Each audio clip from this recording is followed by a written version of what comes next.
Bonjour à tous, aujourd'hui écoutez, je fais une petite recette d'inspiration, comme on appelle ça. Donc c'est-à-dire que là j'avais 2 demi-courges dans mon frigo, donc je les ai mises juste comme ça, sans assaisonnement, sans sel, sans rien du tout. Je mets mon four à 180, je les ai mis dans le lèche-frites là, et je vais les mettre 1 heure à 180. Je vais les faire bien rôtir.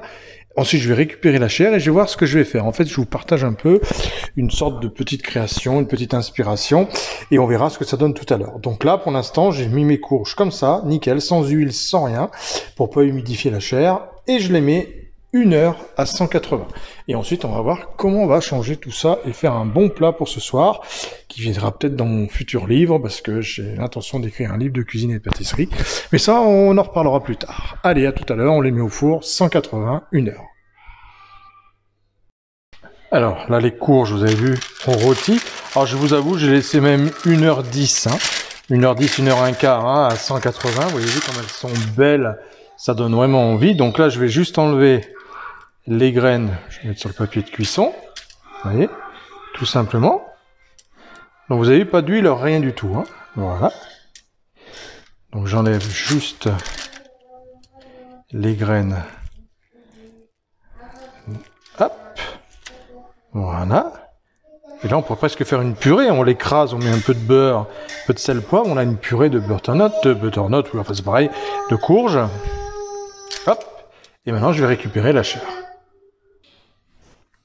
Donc là, hop, je récupère juste ma chair, mais je vais garder le plus possible ma courge en entier. Vous voyez, donc je vais plutôt la poser pour pas trop l'abîmer. J'essaye, vous voyez au départ, celle-là un petit peu plus séchée. Donc j'essaye de pas trop l'abîmer. Et je la creuse en récupérant toute la chair à l'intérieur. Maximum de chair, et je fais ça avec les 2 courges. Donc là, hop, comme ceci, pareil. Donc là, bien sûr, tout est confit en fait, donc il faut y aller vraiment délicatement, parce qu'on va reconstituer notre courge après. Vous allez voir, tout simplement, et on remettra au four avant de la servir, une petite 20 minutes à peu près. Avant de la servir à table, tout sera prêt. Il n'y aura plus qu'à la chauffer et cuire encore la viande à l'intérieur qu'on va rajouter. Donc là, je récupère vraiment bien tout, délicatement, pour pas l'abîmer et présenter joliment tout à l'heure. Donc là, je mets du basilic. Toujours du basilic. Moi, j'ai toujours du basilic haché au congèle. Les herbes, toujours hachées au congèle. C'est, voilà. Parce que si on fait pousser un pied, on oublie, on l'assaisonne pas, on n'a pas. Là, c'est cueilli quand c'est bien prêt, c'est tout de suite congelé et ça a tous les parfums.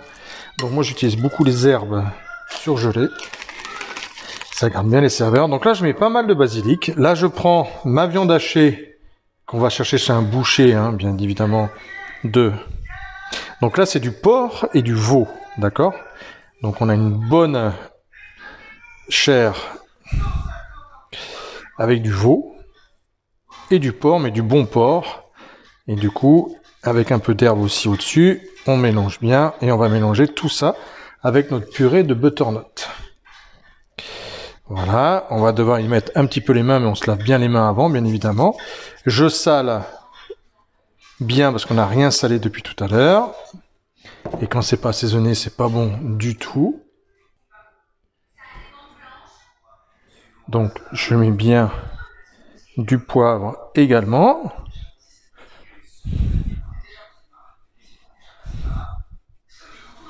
Voilà. Alors bien sûr, vous pouvez y rajouter de l'ail si vous avez de l'ail. Vous pouvez l'améliorer un petit peu. Donc là, je pense que je vais y mettre les mains pour bien mélanger la viande. Je me suis bien nettoyé les mains avant, bien évidemment. Et on va serrer tout ça pour bien intégrer la viande à notre chair de courge. Voilà. Donc là, on y va. C'est... Hop. Donc là, on a bien la viande qui est intégrée dedans.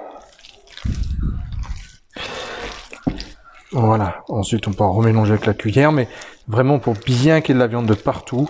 Vous voyez, on a une jolie farce de courge On a vraiment quelque chose de très gourmand. L'odeur y est aussi. C'est rapide comme recette. Vous avez vu, on met juste la courge au four et après, on met dedans. Donc là, je viens de me laver les mains. J'ai demandé à mon fils Charles de m'amener un torchon qui était sur la table. Parce que comme j'ai le micro, je pouvais pas me déplacer. Et j'ai mis 1 heure pour qu'il me l'amène. Donc c'était rigolo. Bon, je vous ai épargné ça. Hein. Les 1 heure de Charles sur la table. Allez, on y va. Là, c'est un tartare aux fines herbes. Vous voyez, on met pas de... Ça donne un goût excellent à notre préparation. Et là, on peut y aller. On mélange notre tartare aux fines herbes. Donc, je rajoute basilic, de la bonne viande, de la chair, comme pour les farces, de porc et de veau. Vous pourrez très bien mettre que du veau aussi, hein, si vous voulez. Hein. Ça, c'est un peu comme vous avez envie, vous avez vu. Donc, on a quand même quelque chose de super goûteux. Voilà. Et on n'aura plus qu'à le mettre, on va reconstituer nos courges, et on n'aura plus qu'à le mettre 20 minutes à 180 avant de le servir à table. Et ce sera joli dans la table, sur la table, on n'a plus qu'à se servir dedans. Et je peux vous dire que c'est divin. Et c'est rapide, vous avez vu, efficace et facile. Donc là, je reprends mes courges et je reverse tout l'intérieur de mes courges dedans. Vous avez vu, hop. Je reconstitue un peu ma courge.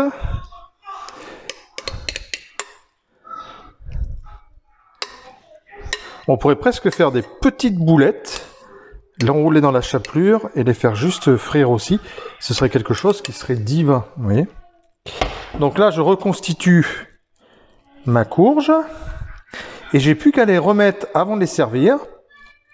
On va dire une vingtaine de minutes, donc à 180. Et il n'y a plus qu'à les refaire cuire légèrement et réchauffer.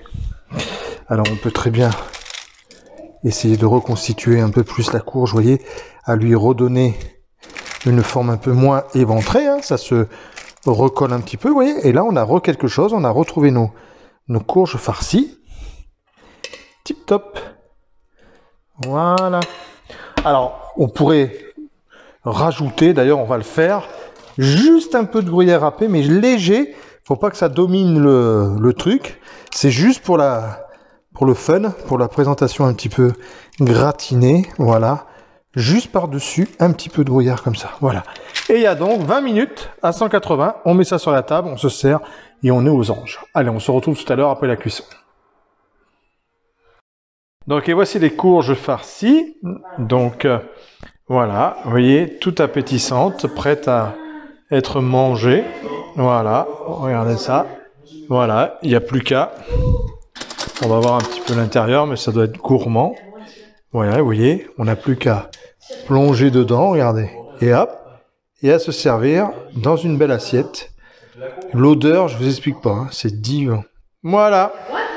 Allez, il n'y a plus qu'à. Recette facile et rapide.